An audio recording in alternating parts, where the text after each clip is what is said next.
uno de ustedes, amigas y amigos de la firma Sánchez Aguilar Esquer. Gracias por acompañarnos en esta segunda conferencia que hemos preparado para todos y cada uno de ustedes.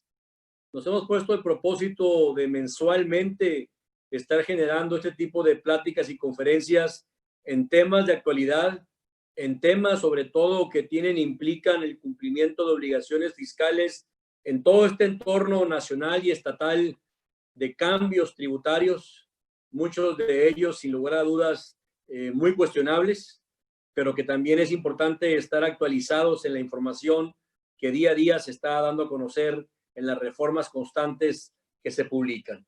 En esta ocasión, con un tema por demás actual, plataformas digitales. Esto es el debido cumplimiento de las diversas obligaciones tributarias que tienen que estarse dando a través de la utilización de plataformas digitales y que hoy por hoy, sin duda, retoman un papel muy importante. La plática del día de hoy estará a cargo del socio de la firma, el contador Manuel Aguilar Bojorquez. Brevemente comentaré que el contador Aguilar es egresado de la Universidad Autónoma de Baja California, de la Facultad de Contabilidad y Administración, contador público certificado y asimismo también certificado por el Instituto Mexicano de Contadores Públicos. Como ya lo comenté, es socio fundador de la firma Sánchez Aguilar Esquer.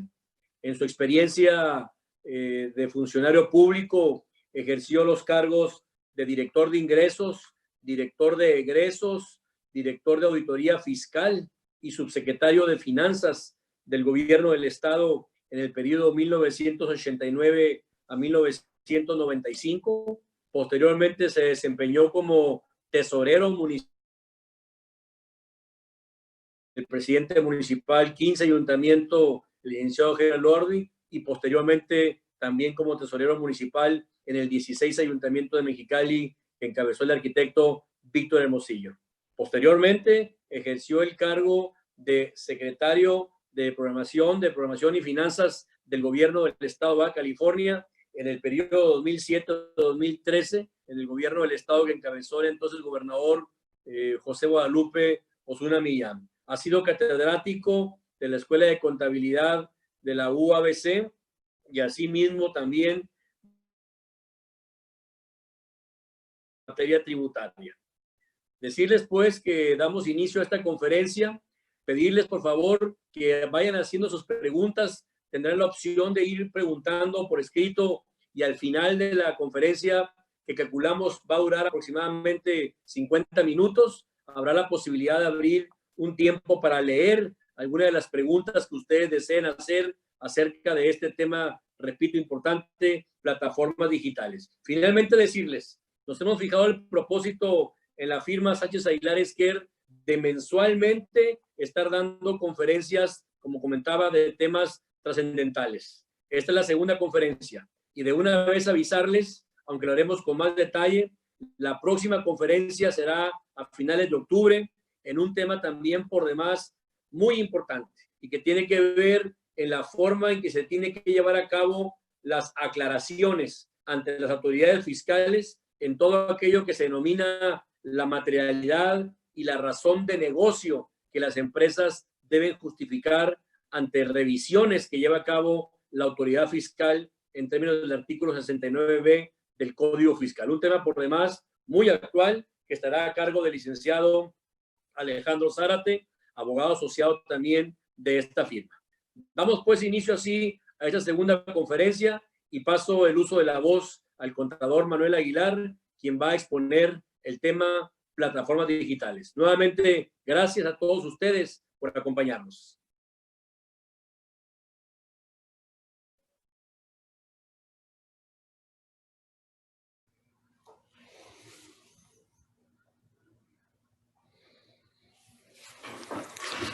Muy buenas tardes a todos ustedes por estar aquí en este webinar, en este segundo webinar de la firma Sánchez Aguilar Esquer.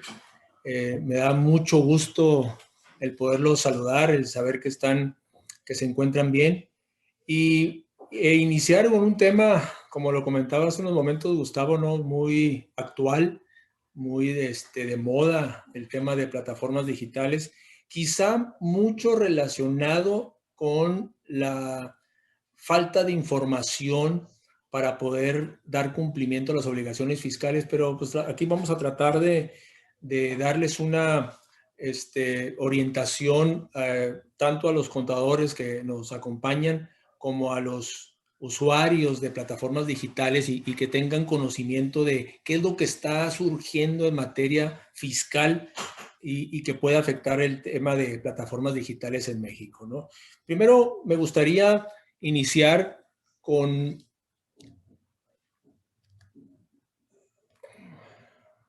No puedo pasar. Bueno, primero me gustaría comentar qué es lo de plataforma digital. Yo creo que es importante que todos tengamos presentes que la digitalización en México es algo, mejor dicho, que está revolucionando las vidas cotidianas de las personas, ¿no? En el que, ¿por qué señalarlo de esa forma, ¿no? De que está revolucionando nuestras vidas, porque lo podemos aplicar, lo podemos utilizar y soluciona nuestros problemas cotidianos como desde el transporte, ¿no? Si queremos, el día de hoy pues, nos descompuso. ¿Ya está qué? ¿El agua? Burrito. ¿Tienes tu cámara, paz? Hay algunas voces ahí que están afectando, a ver si podemos apagar los micrófonos para que no se oigan esos ruidos.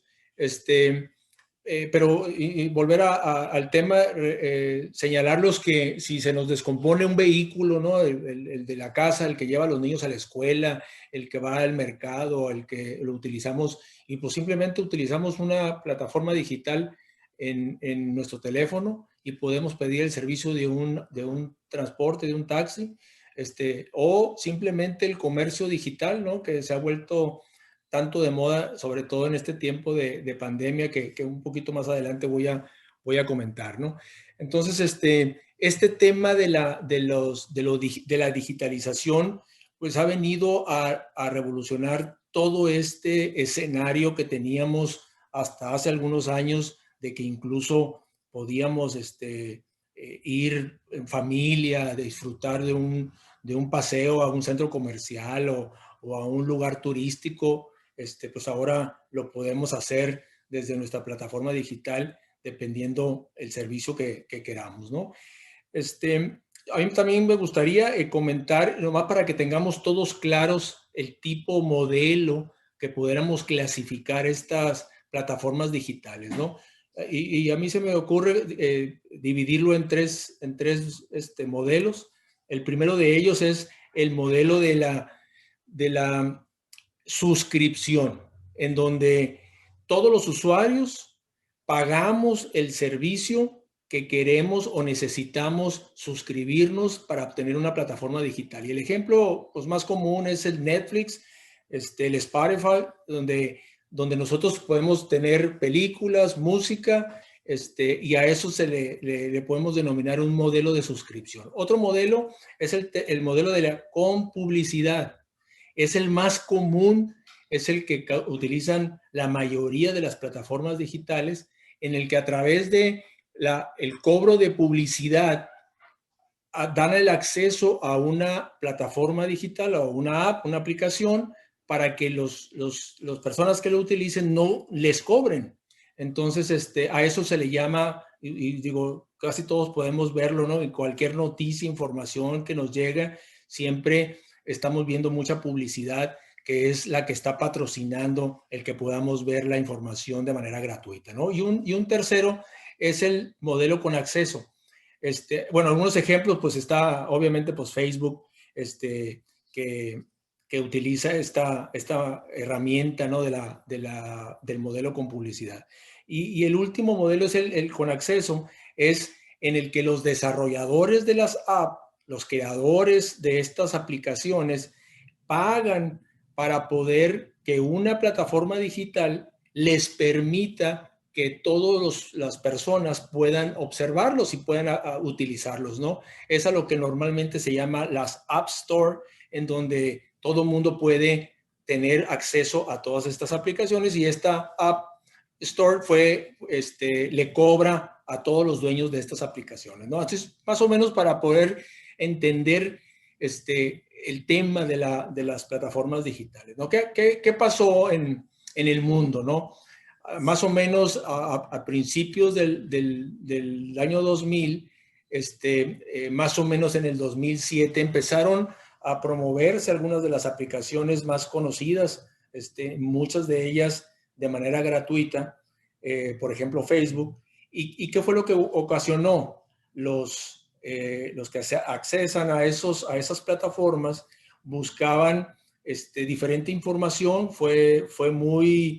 revolucionó de manera muy importante. En un año, 2 años, triplicó, cuadruplicó sus acciones. ¿Y qué provocó? Pues que hubiera una competencia, más plataformas digitales similares, que hizo que Facebook empezara a disminuir y apareciera una competencia de plataformas digitales, ¿no? Entonces, los gobiernos, allá por el 2007, empezaron a establecer impuestos, el pago de impuestos sobre estos ingresos que estaban teniendo las plataformas digitales.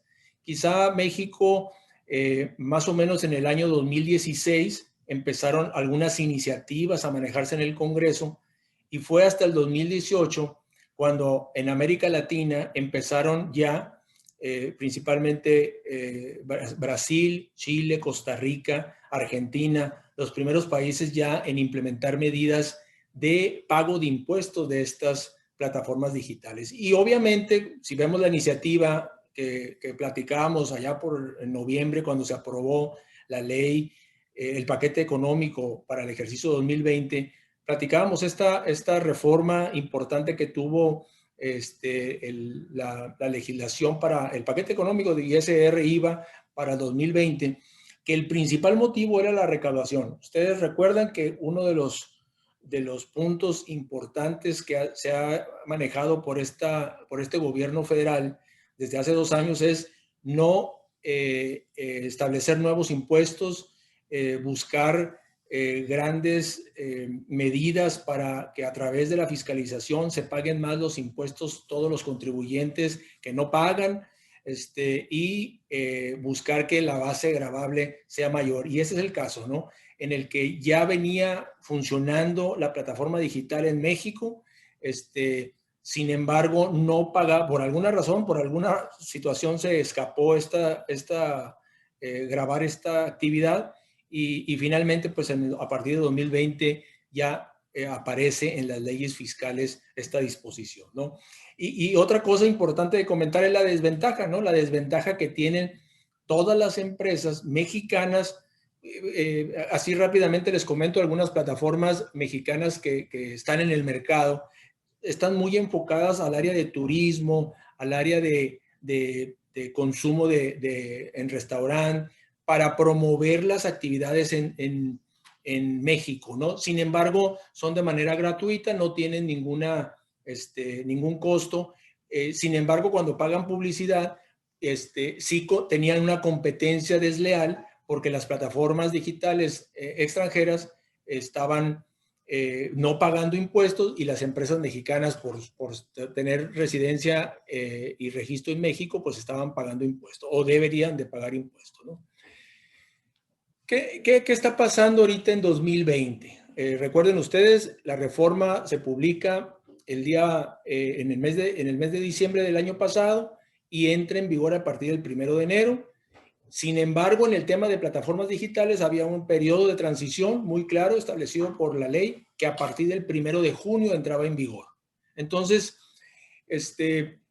principalmente pudiéramos decir que la reforma fiscal del año pasado, para el 2000, la que se aprobó en el año pasado y que fue en aplicación en 2020, fundamentalmente fue lo de las reglas o recomendaciones de la OECD, que cada año se vuelven más obligatorias, y venía todo el tema de las nuevas disposiciones de las reglas de la plataforma digital. Quizá todo lo de los residentes en el extranjero, que ya se consideran todas estas entidades jurídicas que anteriormente no se consideraban establecimientos permanentes, y a la recomendación de la OECD, de las OCDE, siempre señalan de que quiere establecer impuestos mucho más equilibrados y que todos los países tengan la mismo pago de impuestos de manera igualitaria, ¿no? Entonces, eso fue la reforma, prácticamente fue lo que sucedió. Y luego se nos presenta allá por febrero, más o menos el 23, 24 de febrero, el primer caso de el virus SARS-CoV-2, mejor conocido como COVID-19, en donde pues, nos agarra de sorpresa. Muchos de los empresarios, cuando viene esta situación, muchas recomendaciones se dieron en relación a que un paquete económico, un paquete de apoyo a los negocios para, primero, que no se aplicara esta situación de las plataformas digitales y segundo, para apoyar el empleo y que no hubiera una despido masivo en las empresas o desaparición de las empresas como lo que está pasando, ¿no? Entonces, pues ya prácticamente tenemos más de 7 meses en esta situación y por ello pongo que todavía estamos en una crisis de salud. Se han estado escuchando todavía diferentes comentarios de los mismos doctores, recomendaciones de que posiblemente se presente un rebrote. Y entonces estamos en una crisis de salud y aparte en una crisis económica, ¿no? Que en mi punto de vista muy personal es de que todavía no hemos tocado fondo y que seguramente en los próximos meses, quizá el próximo año, seguirá con complicaciones para todo el mundo, ¿no?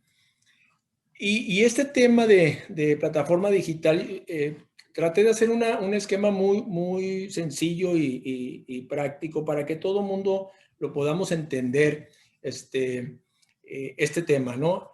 ¿Cómo funcionaba antes en el 2020, ¿no? Incluso hasta de enero a mayo del 2021 todavía estaba funcionando así. Había una empresa internacional que tenía dueña de la plataforma digital, ¿no? Ese es un primer contribuyente que debería de existir. Otra es el operador o la persona que ofrece los servicios o la enajenación de bienes o la entrega de los bienes a través de la plataforma digital y que se lo lleva o le presta el servicio a la persona que lo solicita. Entonces, segundo contribuyente es el operador de la plataforma digital para prestar un servicio o enajenar un bien. Y un tercer contribuyente es el establecimiento donde se compran los bienes. En este caso, un restaurante donde le compran la comida, un supermercado donde le compran los productos, o un comercio donde le compran los diferentes artículos. Entonces, teníamos 3 contribuyentes. El primero de ellos, insisto, es el dueño de la plataforma digital. Como no tenía establecimiento permanente en México y de acuerdo a la ley no era contribuyente en México, no pagaba impuestos. Entonces, ahí teníamos una primera error fiscal de que no estaba contemplado. El segundo es al operador, ¿no? En este caso, pues el chofer del taxi, al de la motocicleta que lleva el servicio a domicilio de la comida, de los productos, etcétera, o el que está en la oficina haciendo operaciones de compraventa de un artículo a otro con 2 o 3 personas, ¿no? Entonces, a esa persona, ¿qué es lo que hacía? No sé si muchos de ustedes tuvieron esa experiencia en el que ustedes pedían una factura, el que les facturaba era el régimen de incorporación fiscal, en este caso el operador, era la recomendación que hacían los mismos dueños de las empresas digitales o sus representantes, y pagaban el IVA, eso sí, ahí venía IVA cobrado y lo enteraban al fisco. Lo que no se pagaba era el ISR, acuerden ustedes que la mayoría de los RIF, pues en el primer año no pagan y va aumentando el 10% el porcentaje hasta los 10 años siguientes para que paguen impuestos, ¿no? Y el otro, eso era un pago parcial, el que hacía el operador de la plataforma digital, ¿no? Y el otro era el negocio. ¿Qué es lo que pasaba con los negocios? Por ejemplo, les hago el ejemplo de un restaurante, ¿no? El de las tortas, por decir algo, el de los tacos. y llegaba a Uber Eats, al chofer, el operador, tenía un pago que le hicieron por 120 pesos y él llegaba al comercio y pagaba 100 pesos. Le retenían 20 pesos al dueño del establecimiento o, no, o le pagaban solamente 100 pesos, ¿no? Entonces, en este mismo ejemplo, pudiéramos decir, el restaurante, el de las tortas, el de los tacos, él pagaba impuestos por los ingresos que estaba recibiendo. No el 100% de lo que debía recibir, pero lo que cobraba y le pagaban, pagaba impuestos. Luego venía el RIF, el que prestaba el servicio, el que presta el servicio, él pagaba el IVA cuando lo cobraba, pero no pagaba ISR. Y el otro era el dueño de la plataforma digital, que en términos normales se quedaba, según ellos dicen, que entre el 5 al 30% de margen de utilidad, que es el que se llevaban a sus países de orígenes y no pagaban impuestos sobre la renta en México, ¿no? ¿Qué pasa? Así de sencillo, el mismo ejemplo que están ustedes viendo, ¿no? Existe la plataforma digital, pero ahora lo convierten en contribuyente de impuestos sobre la renta. ¿Por qué? Porque ahora están obligados a retener el ISR y el IVA de las operaciones que se realizan a través de su plataforma digital. Sigue la persona, el operador, el que ofrece el servicio o la enajenación de los bienes, sigue vigente. Lo único que le dicen ahora, ya no vas a hacer régimen de incorporación fiscal, ya no puede ser RIF, que vamos a comentar más adelante, y sigue el receptor, ¿no? Que son todos los que utilizamos estas plataformas digitales para alguna situación especial, ¿no? En el o un que queremos. Entonces, ahora con esta claridad, ¿no? Que tengamos ya cómo funcionaba en 2020 y ahora lo que está estableciendo en la ley, pues tendríamos que especificar cuáles son lo que le aplica a cada contribuyente, ¿no? Y vamos a enfocarnos ahorita al tema del operador. El operador era, insisto, un RIF. Ahora ya no va a poder ser RIF. Ahora son personas físicas que realizan actividades empresariales a través de plataformas digitales. Ya es un régimen especial que establece la ley para efectos de ISR. Y la ley los reconoce o los establece como intermediación, es decir, utilizan una plataforma digital para prestar un servicio o entregar un bien o vender un bien, ¿no? Esos son los primeros contribuyentes. Aquellos que anteriormente eran RIF, ahora son con actividad empresarial y contribuyentes para efectos de impuestos sobre la renta. Ahora, ¿quiénes son los que deben de pagar este ISR e IVA en plataformas digitales cuando se obtengan? Y les decía al principio en el ejemplo, ¿no? Es las personas morales que ya son propietarias en México y tienen residencia en México, pues esas ya estaban pagando impuestos. Solamente se utilizan una intermediación, ahora son retenedores. Y ahora sí, aquí todos los residentes en el extranjero con o sin establecimiento en México y que obtengan ingresos a través de plataformas digitales son retenedores, ya son sujetos retenedores de ISR e IVA a partir de la reforma de 2020 y que entró en vigor el 1 de junio del 2020, ¿no? Luego, aquí también, este es un tema que surgió mucho, sobre todo a partir de los primeros días de junio, cuando empezaron las retenciones, muchas dudas de algunos clientes, mucho comentario en redes sociales de cómo era posible que a los operadores les estén cobrando impuestos, les estén reteniendo, se está volviendo más caro el servicio. Yo creo que también era falta de información, ¿no? Y les explico. Primero sale la publicación en todo de monto de ingreso mensual, sale las tarifas, los ingresos que deben de tener y la tasa de retención correspondiente. Como en el caso del servicio de transporte y entrega de bienes, es Uber, Didi, todos estos que prestan esos servicios, Uber Eats, ¿no? Está muy claro, ¿no? Del 2% al 8%, eso es lo que te va a retener el dueño de la plataforma digital. Y luego, como salieron muchas dudas de que, oye, yo tengo ingresos diarios, ¿cómo me vas a aplicar la retención hasta el final? No va a haber ingreso que te pueda regresar, etcétera. Entonces, ya salió en resolución miscelánea una tarifa diaria en cuanto a los ingresos que se tengan y la retención correspondiente. Creo que fue una muy buena solución por parte del SAT para aclarar esta situación, ¿no?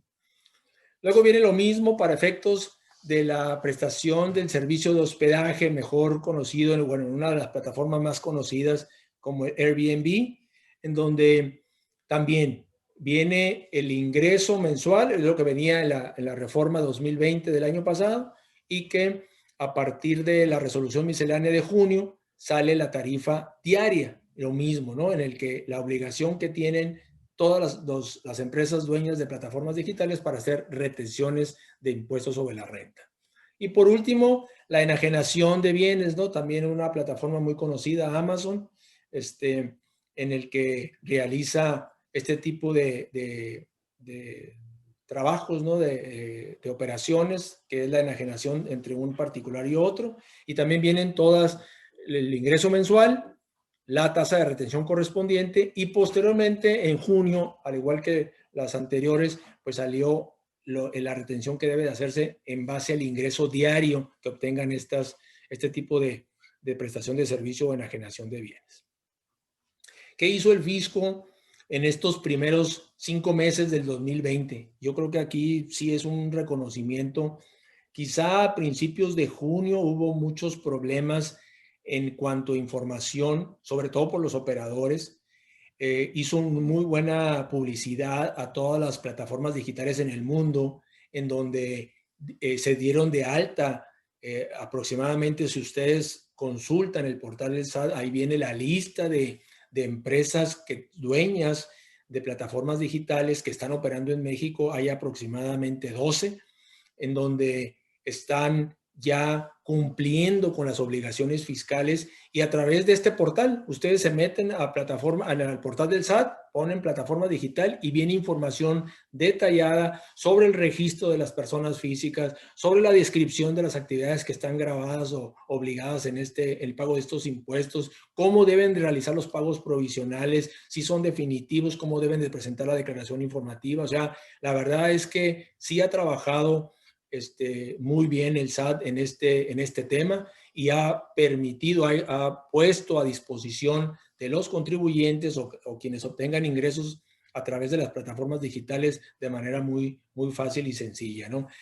Un tema que me faltó comentarles en el punto de antecedentes en la recaudación, se estimaba en el 2020, obviamente, pues por todo esto de la pandemia, quizá no lo logren, o quizá sea mayor porque provocó que el uso de la plataforma digital fuera mayor. Se estimaba 4,400 millones de pesos para el 2020 a través de ingresos de estas actividades. Ahora, los contribuyentes, estos que veíamos, los operadores, ¿no? El primer contribuyente que estamos viendo es los operadores, es el que presta el servicio, el chofer, el mensajero, el que va en la moto, ¿no? A llevar la comida, los bienes de un supermercado, etcétera. Ellos tienen opciones para el pago de impuestos, ¿no? Anteriormente eran RIF y muchos decían, oye, yo era RIF y nomás pagaba el IVA que yo cobraba, lo pagaba y ya no tenía ningún impuesto por pagar. Pues no, ahora dice la autoridad, hasta 300, si tú estimas que tus ingresos anuales van a ser hasta 300,000 pesos, puede ser la retención que te hagan de acuerdo a las tarifas que vimos hace unos momentos, pago definitivo. No tienes por qué preocuparte, ya es pago definitivo, no tienes que presentar declaración. O bien dice, oye, no, yo sí quiero presentar pagos provisionales porque quiero, no tengo confianza de que estén enterando mi impuesto por parte del residente en el extranjero. Entonces, ahora le permite, tengas 300,000 o menos, o más de 300,000, que es obligatorio, debes de presentar declaraciones mensuales los días 17 de cada mes, las cuales empezaron a partir de julio, mediante, incluso le da la opción de la declaración de pago de ISR, así se llama, ¿no? De plataformas digitales. Y por último, son aquellos contribuyentes, no sé si les ha tocado, ya se está vuelto muy común, en el que hay personas que utilizan plataforma digital y pagan en efectivo. O sea, yo utilizo Uber y no le quiero pagar con mi tarjeta, le pago en efectivo al chofer. Esos ingresos que está obteniendo el operador, también dice la autoridad, puedes aplicarle las tarifas que señalamos para efectos de retención y entera el impuesto correspondiente. Entonces, muy buenas opciones que tienen las personas físicas. Insisto, son los que operan, utilizan una plataforma digital para prestar un servicio o enajenar un bien, ¿no? Y aquí viene todo esto, les quise incluir todo el tema de los RIF, ¿no? Que fue, les decía, mucha controversia en redes sociales, y oye, yo era RIF y el fisco ahora los RIF los quiere exterminar. Y la verdad es que no fue así, ¿no? Yo creo que desde el inicio de la reforma 2020 se señaló, no pueden ser RIF ya los que obtengan ingresos a través de plataformas digitales, les dio un periodo de transición para que se hicieran el cambio de actividades, y que podías poner si querías que sea el pago definitivo o a través de retenciones del residente en el extranjero. Entonces, yo creo que está claro que no pueden ser estos señores que obtengan ingresos a través de plataformas digitales para prestar un servicio. Es enajenación de bienes, prestación de servicio u el otorgamiento del hospedaje, ¿no? Esos tres, que antes eran RIF, a partir de 2020 ya no pueden ser RIF. Sin embargo, salió una opción muy interesante porque podía ser que este operador, ¿no? Este chofer del taxi o persona que entrega los bienes utilizando la plataforma digital, podía tener un negocio pequeño, ¿no? Tenía una segunda o tenía un negocio que vendía tortas, etcétera. Entonces, ellos decían, tú puedes seguir siendo RIF para esas actividades y paga el impuesto correspondiente de manera bimestral, como ya estabas acostumbrado, pero todos los ingresos que recibas por plataforma digital lo vas a tener que hacer de manera mensual, ya sea definitiva o bien pagando mensualmente con la presentación de declaraciones. Ahora, ¿cuáles son las obligaciones? Y este es un punto muy importante que hay que señalar, ¿no? Pues obviamente pues hay que conservar los CFDI de las retenciones, hay que expedir CFDI cuando percibas ingresos que deriven de la plataforma digital y que no te hagan retención, o sea, de los que te pagan en efectivo. Había que presentar el aviso que optas que te hagan las retenciones y que se entienda como definitivo. Tenías hasta 30 días después del primer ingreso, ¿no? Que la gran mayoría ya cumplió con ese plazo. Y un punto importante es todos los datos que le debes de dar a las retenedoras, ¿no? El nombre completo, tu RFC, tu CURP, el domicilio, el banco donde te van a enterar las diferencias después de efectuar la retención, y en el caso del hospedaje, la dirección del inmueble. Pero tenías que dar el RFC, eso es importantísimo, por eso lo señalo, es a qué, y lo dice la ley, si no proporcionan los RFC a las retenedoras o las empresas residentes en el extranjero, dueñas de plataformas digitales, reténle el 20% del ISR. Entonces, un punto, en lugar de aplicar la tarifa al 2 al 8% en el caso de los choferes, operadores, o de la enajenación, que puede ser del 2 hasta el 10%, les aplican el 20%. Entonces, primera situación, todos deben de enviar su RFC a las empresas retenedoras o dueñas de las plataformas digitales para que apliquen la tarifa que dice la ley. Ahora, ¿cuáles son las obligaciones de estas personas morales? Tienen que proporcionar un CFDI de la retención que hicieron 5 días después de cada pago que realicen. Tienen que presentar declaraciones informativas, tanto de cuáles son tus prestadores de servicio, a quién les haces retención y cuáles son a los que le otorgas el uso goce, ¿no? Airbnb, ahí te va la lista de todos los que están utilizando mi plataforma para obtener ingresos, ¿no? A través de estos denominados intermediación de la plataforma digital. Hay que presentar su declaración informativa de retenciones o las declaraciones mensuales el día 17. Y dieron la opción, este es un punto importante, dieron la opción en lugar de, yo creo que el fisco ahí no tenía todavía la capacidad para que cuando se registrara la empresa, la persona moral, y se le diera la autorización para ser empresa retenedora, no tenía el acceso para expedir un CFDI, entonces lo puede hacer en formato PDF, todas las retenciones que realice. Digo, finalmente no es tanto problema porque lo van a enterar al fisco en su momento, ¿no? Y también es que tienen que conservar en la contabilidad las retenciones enteros que estén llevando. Ahora, ¿cuáles son las obligaciones de los residentes en el extranjero sin establecimiento permanente? Primero, ellos se tienen que registrar. Era una situación que no sucedía. Les decía, en varias ocasiones les he comentado, no pagaban impuestos. ¿Por qué? Porque no estaban obligados, no tenían establecimiento permanente ni sus representantes legales aquí en México. Entonces ahora tienes que inscribirte y eres una empresa retenedora. Segundo, tienes que designar a un representante y un domicilio en México. Y tienes que tramitar tu FIEL. ¿Por qué es el tema de la FIEL? Porque próximamente, ahorita es el formato PDF, próximamente seguramente van a tener que expedir CFDI ya de manera obligatoria, ¿no? Pero por lo menos esas son las obligaciones que tienen. Ahora en IVA, ¿qué sucede en IVA? Y los pongo como recordatorio. ¿Cuáles eran los servicios que estaban sujetos a las actividades que están sujetos al pago del IVA? Y lo señalaba en la reforma del 2020. Pues son cuando descargamos o tenemos acceso a películas, a música, a juegos al azar, los mismos tonos de los móviles, queremos el pronóstico meteorológico, queremos accesar a clubes en línea, a enseñanza o test o ejercicios, o sea, todas estas plataformas que utilizamos de manera cotidiana, como les decía al principio, están sujetos al pago del impuesto al valor agregado. Ahora bien, ¿cómo debe de cobrarse o quiénes son los que van a pagar el IVA? ¿Qué tipo de ingresos son los que van a estar sujetos de IVA, ¿no?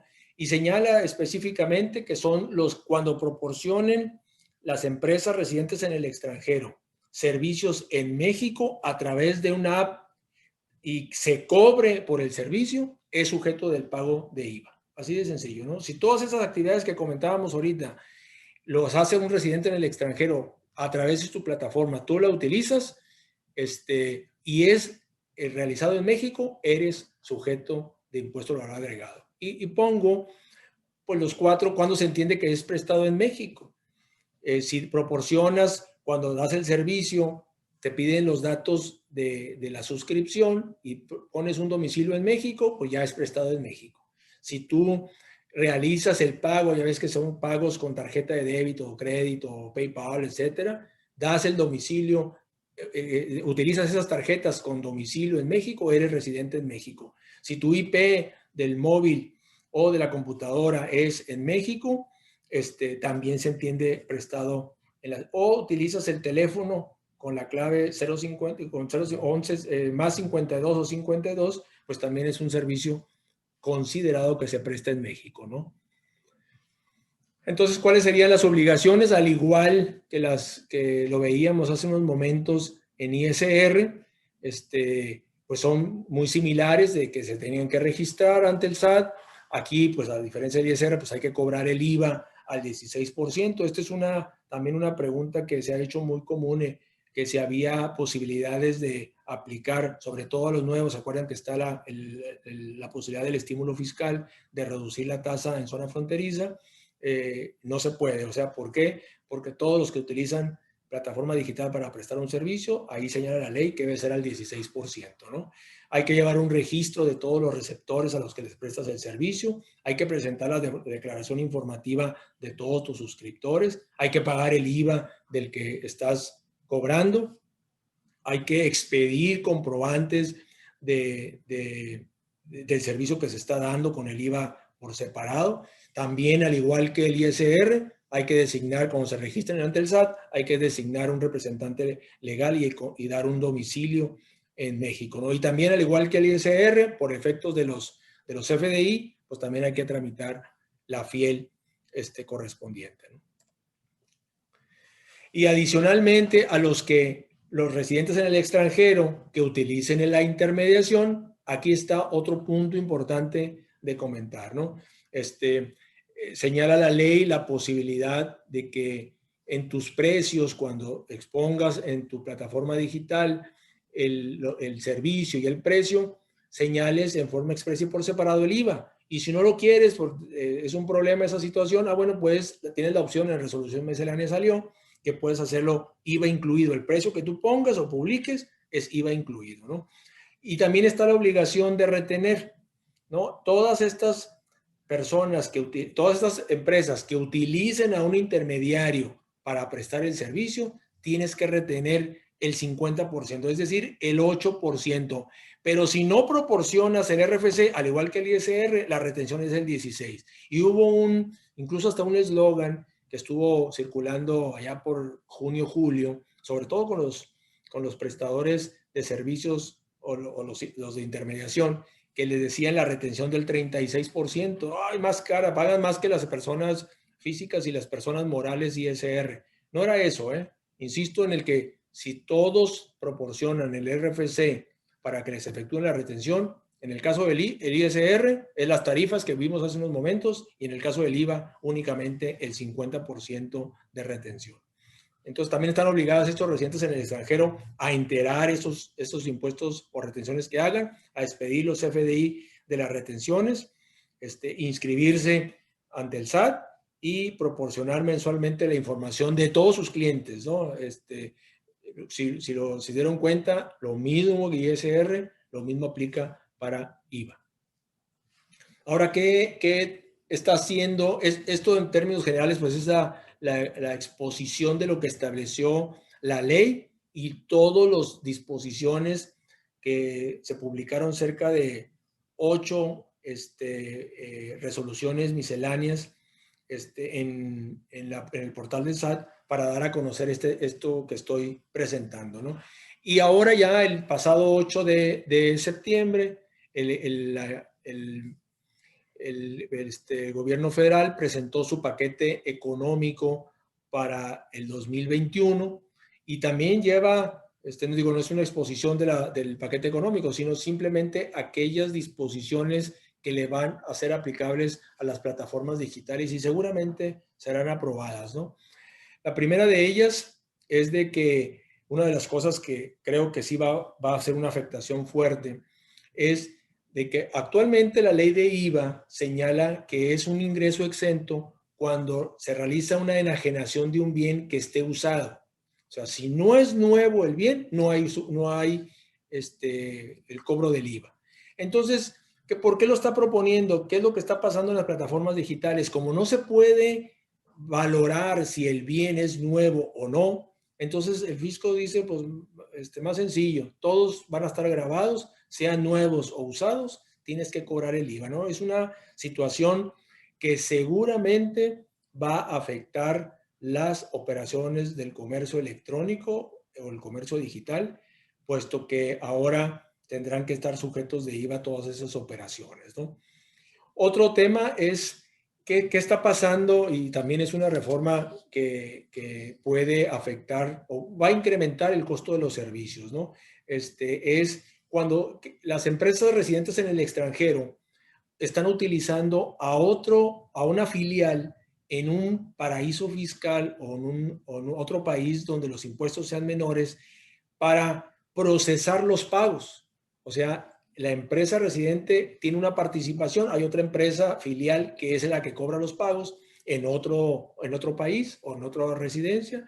Entonces, el fisco está diciendo, donde esté el residente en el extranjero, tiene la obligación de pagar, que es el que presta, el que ofrece el servicio, ¿no? En este caso, les ponía ahí ejemplos del Netflix, o el que ofrece el servicio es el que está obligado. Si no lo quieres cobrar aquí por parte tuya y lo utilizas una empresa, estás sujeto a la retención del IVA que estás cobrando, ¿no? Otro tema que están señalando es les comentaba hace unos momentos que viene en resolución miscelánea. Hubo muchas quejas de la misma autoridad porque empezaron a publicar, no sé si les tocó a algunos de ustedes verlo, cuando prestaban un servicio señalaba, se incrementa el 16% por motivos de una reforma del gobierno federal, IVA 16%. Entonces el gobierno dice, pues está bien que lo señales, pero también te doy la posibilidad de que le señales como IVA incluida. Ponle un precio, no te compliques la situación y ponle un precio y haz la aclaración que ese bien se encuentra con el IVA incluido. No es una reforma que seguramente se aprobará para el 2021. Y un tema que no sé si han estado escuchando o leyendo, viendo en sus plataformas las noticias, es el tema del bloqueo. En la OCDE, a nivel internacional, está la prohibición de los países. No sé si también se dieron cuenta de lo que quería hacer el presidente de Estados Unidos con la plataforma TikTok, que es China, y que por estar en Estados Unidos no le gustaba la crítica que recibía por ahí y decidió, o por lo menos señaló, que quería suspender o bloquear esa plataforma, la cual el comercio internacional, la organización internacional señaló: oye, no puedes hacer eso.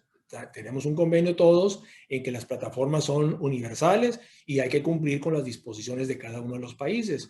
Entonces, México se está adelantando a esta situación. No sé si se están previendo, piensan que el uso de las plataformas digitales en este momento que viene lo político va a afectar algunas de las situaciones que tengan planeado. El caso es que se está proponiendo que aquellos residentes en el extranjero que tengan plataforma digital y se ofrezcan en México, que no cumplan con alguna de las disposiciones que están señaladas para efectos fiscales, van a ser bloqueados. Entonces, seguramente va a ocasionar este tema mucha controversia, sobre todo a nivel internacional, en el comercio internacional, porque se van a oponer muchas de las empresas cuando sientan o vean el intento de bloqueo, porque seguramente van a ser afectadas en contra de la disposición que hay a nivel mundial, ¿no? Eso sería nuestra plática del día de hoy. Estoy a su disposición. Señalaba Gustavo de que seguramente estuvieron haciendo en el chat algunas de las preguntas, algunas de sus comentarios, dudas. Estoy a sus órdenes para cualquier comentario o aclaración.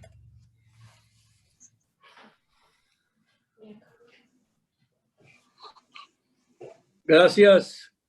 Gracias al contador Manuel Aguilar por esta interesante, por demás, charla en torno a plataformas digitales. Como bien lo decía él, con toda esta modernidad y estos cambios prácticamente en los que hemos estado inmersos los últimos fácilmente 10 años, en el que el fisco federal, el gobierno federal, ha ido avanzando para llevar a cabo un mayor control, tanto en la parte de recaudación como en la parte de fiscalización y de la emisión de comprobantes fiscales a través,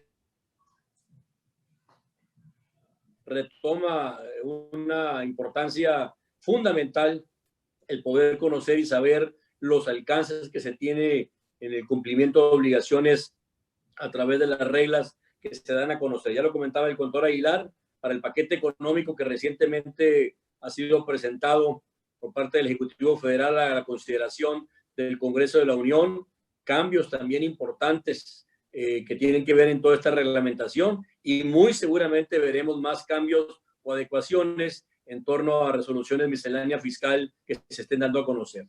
Queríamos preguntarles si hubiera hasta aquí alguna pregunta, alguna comentario que quisieran ustedes hacer. Está llegando una pregunta de Enrique Lezana, contador Aguilar, la voy a leer. Para efectos de declarar anualmente los ingresos percibidos a través de plataformas digitales, ¿se utilizará ¿se utilizará la tarifa anual de ISR para actividad empresarial o los porcentajes de retención? Es lo que nos pregunta Enrique Lezama. Sí, adelante, contador Aguilar. Sí, ahí Enrique, seguramente el fisco va a publicar una tarifa porque los ingresos, la tarifa que tenemos anual es para ingresos de enero a diciembre y esos ingresos se están obteniendo de junio a diciembre. Entonces, sí, yo creo que está claro, ¿no? Si son definitivos, ahí no hay que presentar declaración anual. Pero si tenemos ingresos que pasan de 300,000 o queremos presentar o estamos presentando declaración mensual, seguramente se publicará por parte del SAT alguna resolución miscelánea que dé a conocer una tarifa para el pago de las plataformas digitales. Entonces, seguramente en los próximos días o meses va a salir una publicación aclarando ese punto. Gracias. También nos pregunta Oralia Prado si el material de la conferencia lo vamos a mandar por correo. Sí, claro, con mucho gusto. Al igual como lo hicimos en la conferencia anterior, donde platicábamos de todo lo del entorno jurídico, tributario, laboral, económico, como a través de la reactivación económica de todo lo que estamos viviendo a través del COVID, que mandamos ese material. Igualmente, este material de plataformas económicas también lo estaríamos haciendo llegar a todos y cada uno de ustedes que se registraron para este evento. También pregunta Miriam Hernández, o comenta, perdón, nuestra abogada asociada Miriam Hernández, que también este material lo va a estar disponible para ustedes en la página del despacho, para que la puedan ver ahí en la página www.sae-cia.com, en la sección artículos. Ahí van a poder encontrar todo este material que están ustedes hoy escuchando. Hay otra pregunta de parte de Sergio Rodríguez, y pregunta Sergio, si se opta por pago definitivo, ¿se debe presentar declaración de IVA de manera mensual? Esa es la pregunta que hace Sergio Rodríguez, Manuel. No, ahí está señalado, si optas por pago definitivo ya no tienes que presentar declaraciones, incluso ni declaración anual, salvo que tengas otros ingresos que no provengan de la plataforma digital. Si tú optas, tienes tus ingresos menores a 300,000, optaste por retención definitiva, no hay que presentar declaración mensual ni anual por estos ingresos. Gracias, contador. ¿No hay alguna otra pregunta más que se tenga? Pues, Manuel, habla Sergio Rodríguez. Sergio, adelante, Sergio, adelante. ¿Qué tal? Buenas tardes, ¿cómo están? Felicidades por la plática. No sé si a lo mejor no me expliqué, Manuel, pero en el caso de que la retención de IVA, si yo le doy los datos a la plataforma, la retención de IVA en principio sería el 8%, ¿verdad? Correcto. Entonces, pero si yo opté porque que quedaran como pago definitivos para ISR, me queda claro que pues ya no hay vuelta, ya va a ser la retención de acuerdo a la tarifa, ¿no? Que va del 2 al 8 o al 10, dependiendo de la actividad. Sí, pero en el caso del IVA, me va a retener el 8%. Sí. ¿Y el otro 8 ya no lo voy a enterar yo? No. Me refería al ISR, ¿no? En la pregunta Así anterior. Es. Para efectos de IVA, sí, ellos sí están obligados a presentar el IVA, declaraciones definitivas de IVA, por el 8%. Por el 8%. Y obviamente disminuyendo el 8% que te retuvieron, ¿no? Exactamente, correcto. Sí, esa obligación, sí, es obligación. Sigue mensual, ¿no? O sea, sí. No hay vuelta de hoja. Así es. Gracias. Vale. Un saludo hasta el Senado, Sergio. Un saludo. Gracias.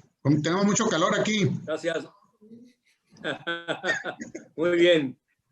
¿Alguna otra pregunta que tuvieran las personas que están conectadas? Bien, si no hubiere más preguntas, primeramente agradecerles a todos y cada uno de ustedes, amigos, amigas, que tuvieron a bien conectarse hoy a esta nuestra charla mensual en este tema por demás importante y de actualidad, plataformas digitales. Gracias por su tiempo, gracias por estar al pendiente de estas conferencias que, repito, mensualmente estaremos. Agradecerle, por supuesto, al contador Manuel Aguilar, socio de la firma, el que nos haya preparado este material y esta exposición de este tema, por demás, repito, importante. Y reiterarles, pues, que el próximo mes, a finales de octubre, vamos a enviar la publicidad con tiempo. El licenciado, el abogado Alejandro Zárate, abogado asociado de la firma, estará también comentándonos todas aquellas situaciones de orden jurídicas, contables, fiscales, que giran en torno a lo que se conoce la circunstancia de acreditar la materialidad y la razón de negocio en las operaciones de las empresas. Como ustedes saben, a raíz de las modificaciones que se hacen al Código Fiscal de la Federación, concretamente artículo 69B del Código Fiscal de la Federación. Se establece pues ahora la obligación de dar razón del sentido de negocio de los contribuyentes. Por eso esa plática tendrá que ver con las recomendaciones que como asesores fiscales estaremos dando a ustedes, recomendaciones obviamente legales, contables y fiscales, para que las empresas puedan, sin problema alguno, poder aclarar a las autoridades fiscales la posible presunción de la inexistencia de operaciones realizadas por los contribuyentes con aquellos otros contribuyentes que están enlistados, como ustedes lo saben, en términos del artículo 69B del Código Fiscal de la Federación. Estaremos enviando la información con tiempo para que también, si ustedes gusten, acompañarnos en nuestra tercera charla de Sánchez Aguilar Ester. Nuevamente, gracias. Gracias por su tiempo, gracias por su compañía y nos estaremos viendo pronto. Quedamos a sus órdenes. Hasta pronto. Muchas gracias.